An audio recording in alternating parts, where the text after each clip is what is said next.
final answers to your warm-up are up on the smartboard for you. So walk around looks pretty decent. What I like about this warm-up is that it is like a nice representation of really everything we've done so far in the chapter. You had to examine multiplying radicals, combining like radicals with addition and subtraction. Simplifying radicals is something you had to take care of. So this is really a really nice warm-up because it's a nice summary of what we've done so far in the chapter, much like that assignment you just handed in. But for number 1, your answer there is -4. Do you need a copy? There's extra copies in the back. Help yourself. You could just rip out the page you need.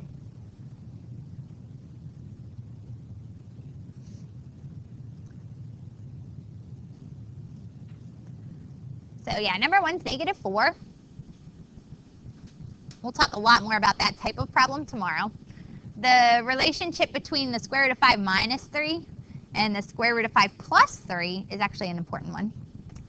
Number 2, I again use the distributive property in conjunction with our product property. For instance, the square root of 6 times the square root of 3 is the square root of 18. And then that did break down to 9 and 2. So the square root of 18 simplifies to be 3 root 2. And then when you take 3 times the square root of 6, you can't combine those because they're not both under the radical. So what you get is 3 root 2 plus 3 root 6. I have a question about number 2, y'all. Number 2. Could I have combined those? I have 3 root 2 and 3 root 6. Why not, John? Do you know? Yeah, very good. We have root 2 and root 6. They're not like radical parts, so we cannot combine them. Number 3, I use my properties of exponents first. We are going to review those very soon, actually. So you have like x to the first over x to the fourth. Remember, they do battle with each other. Like x to the first is on top, and then you have 4 x's on the bottom, and the one on the top takes the one on the bottom. So you see how it's like 1 over 8x cubed there. And then I cube rooted the top and cube rooted the bottom with my quotient property for radicals. Simplifies to be 1 over 2x. And then number 4, I was allowed to multiply those two things together. 20 times 5 is 100. X times x to the third is x to the fourth. And then I use my product property to simplify, so you get 10x squared. Does anybody have any questions on those 4? What's up, Darius?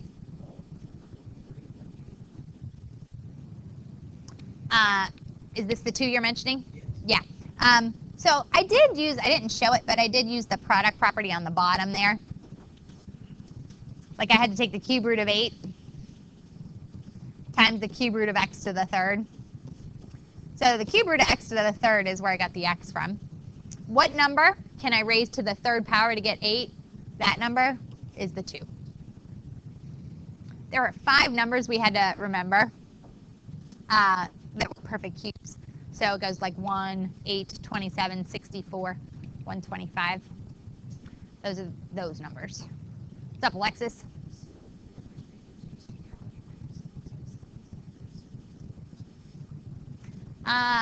So do you see how it was x to the first on the top and x to the fourth on the bottom?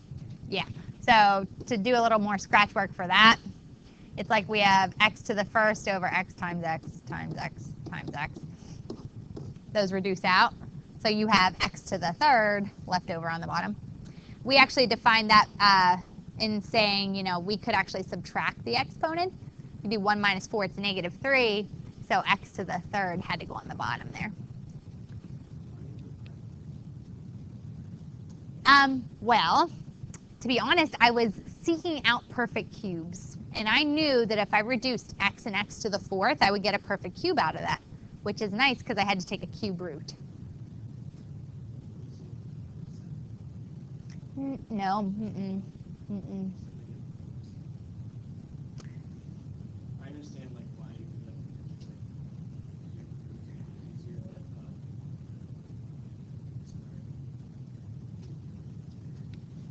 I don't see squaring. Well,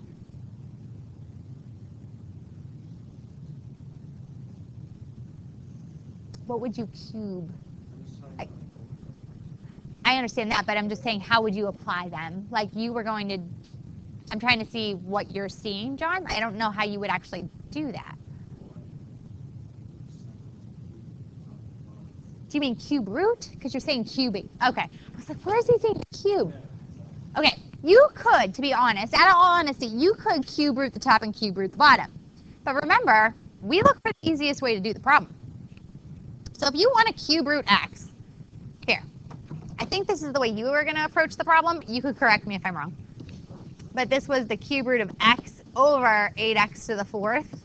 And I think what you were thinking, which is fine, you were going to take the cube root of x first. Okay. So, yeah. And then you had the cube root of maybe 8, and then the cube root of x to the fourth. So we're then stuck with this simplifying business that we did last week.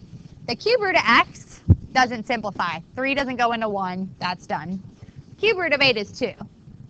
And then if we ask ourselves, well, hey, how many times does 3 go into 4? That's 1 time. And then there's 1 left on the bottom. So in all honesty, you could have done the problem in the same way, but that's longer, I think. So I look for the path of least resistance. I would try to just simplify first. Makes the problem faster. So you could have done it both ways. Any other questions about that warm-up? Good job, guys. Well done. All right. I like the questions that I was getting on that third one. That's good. I like those. Today, what we're taking care of is, like I said, we're starting to divide radical expressions. And the problem that we're going to run into is sometimes we're left with a radical on the bottom of a fraction. From this point forward, we're not allowed to leave that radical down there. So when you go through your homework tonight, did you look at the whole paper? There's square roots all along the bottom of all of the fractions. And your mission is to get rid of those square root symbols that appear on the bottom of a fraction. When we do this, this is a process called rationalizing the denominator. When square roots are in the denominator, which is the bottom, it is customary to do this thing called rationalizing the denominator. Do you see how it uses the word customary? So funny. It doesn't say it is wrong to leave a radical in the bottom of a fraction. It says customary. You know, just like it's customary to not leave an answer like 2/4 on a test, right? 2/4, you would write that as 1/2. You wouldn't leave me an answer of 2/4. We're in the habit of observing the custom of leaving our answers in lowest terms. Very similar idea. It's just customary to write our answers in this way. We don't ever leave radicals in the bottom of a fraction. It's just really poor notation. We should, from here on out, never leave a radical in the denominator. So that needs to start catching your eye. Square root on the bottom. Uh-oh, got to get rid of it. That's kind of the big idea for today. Over the course of this week, we're going to show you how to get rid of the radical in the bottom of the fraction. We're only going to take care of this first case today. You know, and if you look at your worksheet tonight, you'll see that this is the case that's being assessed today. We see that what if there's just the square root of 3 or the square root of 7 or the square root of 14 on the bottom of your fraction? And quite frankly, you would just multiply the top and bottom of that fraction by the square root of 3. So here's what happens. Check it out. If the square root of 3 is on the bottom of your fraction, and you multiply that by the square root of 3, essentially what we're doing is the square root of 3 times the square root of 3. Using our product property from last week, we've come to understand that that is the same as the square root of 3 times 3, or the square root of 9, which is 3. Look at that. No radical. Poof, gone. So nice.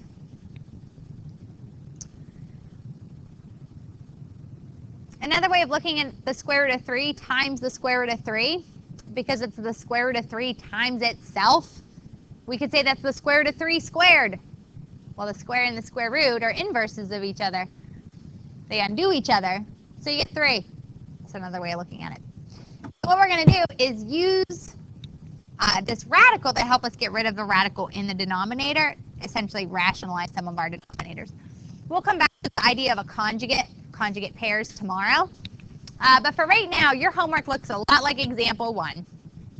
And that's what we're going to practice with today. We have to practice getting rid of radicals in the bottom of the fraction. Just when there's one hanging out down there.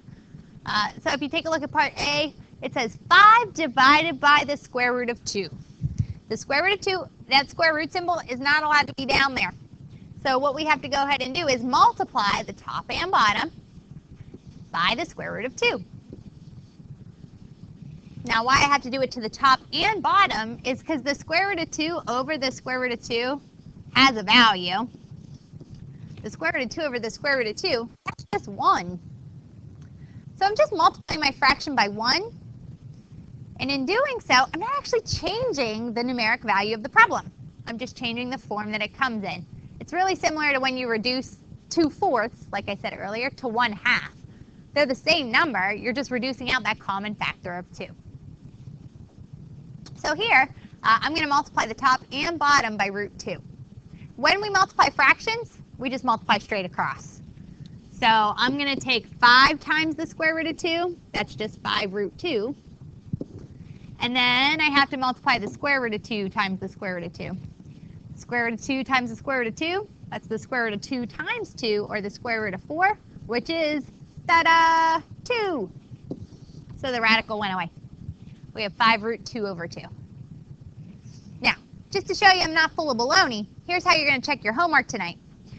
What we went ahead and did throughout the course of my college algebra lessons today is I showed them that you could put the original problem into your calculator and your worked out equivalent, you should get the same decimal back out.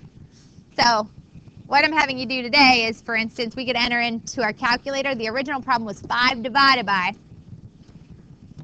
the square root of 2. Get this decimal. It's an irrational number. Do you see that non-terminating, non-repeating decimal? Goes on and on and on. That's what 5 divided by the square root of 2 is. It's a little bigger than 3.5. What I'm having you postulate right now is the fact that this is actually equal to what we just worked out on our paper. In other words, I'm asking you to check that 5 divided by the square root of 2 is actually the same as 5 root 2 divided by 2. And it is. Do you see I got the same number both times? You should be able to do that with your assignment tonight. You enter the original problem into your calculator real quick, and then you enter your rationalized version into your calculator. You should get the same number back out. Okay, let's try it a couple more times so you get the feel for it. A little reinforcement. So for instance, in part B, the offender in this case is the square root of 7 that's on the bottom of the fraction. You're not allowed to have radicals down there. So you would just multiply the top and bottom of this fraction by the square root of 7. And then when we multiply fractions, you just multiply straight across. So we're going to take the square root of 10 times the square root of 7. That's the same as the square root of 10 times 7, or the square root of 70. Excuse me. Thank you. And then we have the square root of 7 times the square root of 7 along the bottom. The square root of 7 times the square root of 7 is the square root of 49, which is 7. So poof, 7's on the bottom, the radical went away. This is indeed the same as my original problem. I'll show it to you on my calculator again. So I took the square root of 10 and divided it by the square root of 7. Whoa, not that, square root 7. Hit enter. And what we're trying to figure out is that the same right now as the square root of 70 divided by, we got 7 on the bottom there. And look, it is. See how we get the exact same number back out? So that's kind of how you're going to check tonight. You don't have a back of the book. You don't have an answer key. You're going to look at your calculator to kind of check your work a little bit. All right, let's do it again. Part C. We have 14 divided by square root of 7. What we're going to go ahead and do is multiply the top and bottom of that fraction by the square root of 7. 14 times the square root of 7, that's just 14 root 7. Square root of 7 times the square root of 7 is the square root of 49, which is 7. But this isn't done. I see is 14 over 7 is part of my answer. Well, you can reduce that. 7 and 14 have common factors of 7. 7 goes into 7 one time. 7 goes into 14 twice. So the best answer for this problem is actually 2 root 7. You could check it on your calculator. So I have 14 divided by the square root of 7.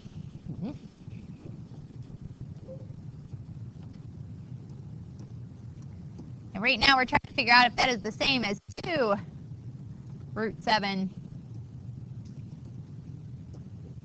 And it is. What's up?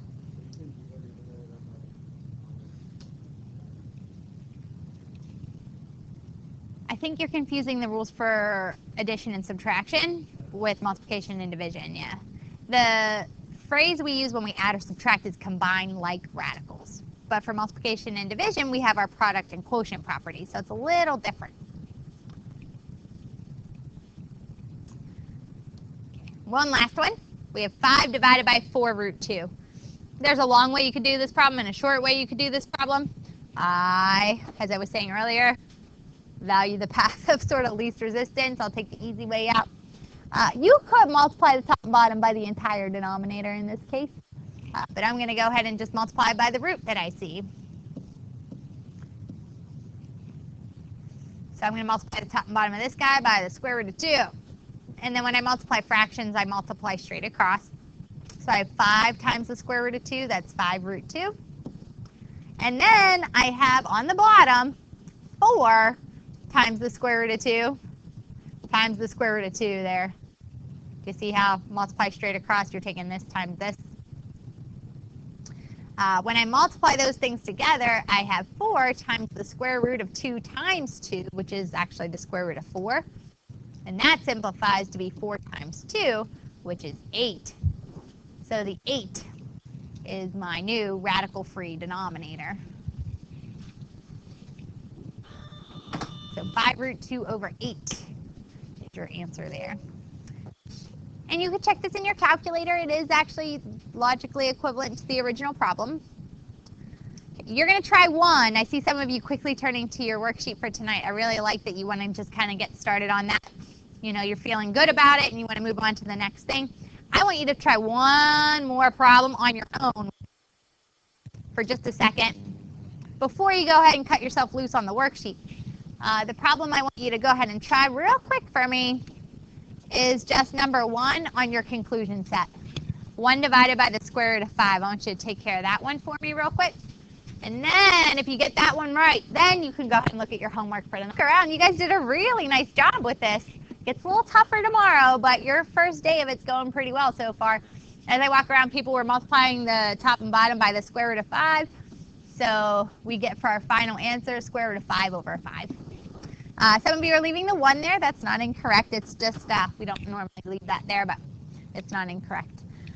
Okay, questions about our lesson for today? Because now you get to practice a little bit of your homework. You're good? All right.